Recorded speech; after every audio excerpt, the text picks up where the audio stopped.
Magandang araw mga master.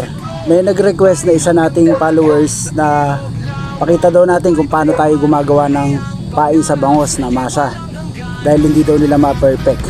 So ano yung mga kailangan natin? Siyempre kailangan natin ng harina, beads, magic sarap, at saka Mountain Dew.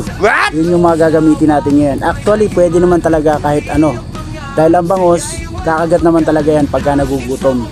Kahit ano ilagay mo, minsan nag-iimbento tayo. Nung nakaraan, ang nilagay ko po ay Nor Shrimp, yung cubes nilagay ko.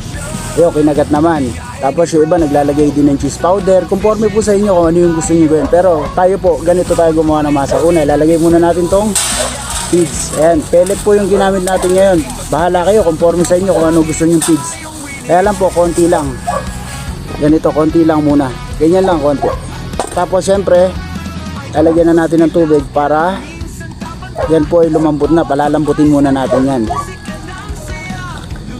Pagka po malambot na yan, isabay nyo na rin po yung magic sarap, isang buo, kasi habang may tubig siya nagmi-mix na po siya. Tsaka natin siya hahaluin.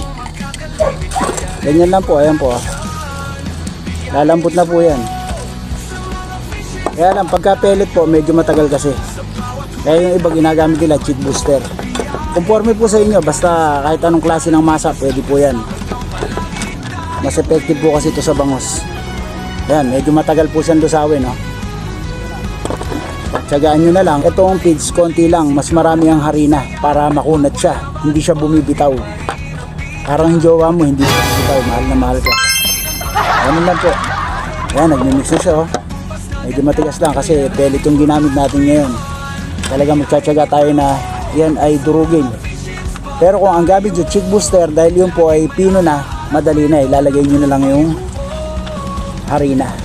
Lagyan natin harina para magsabay-sabay na yung mix nya. Mas marami po yung harina para mas makunat, para pag nilagay nyo sa tubig hindi siya basta bumibitaw. Hindi basta-basta bumibitaw pagka pinain nyo na.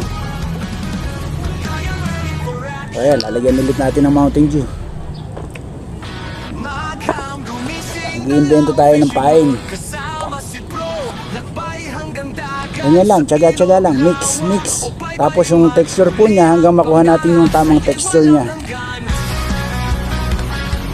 Huwag masyadong basa, maganda yung katantaman lang. Dami nito, dami ko natin pala, oh.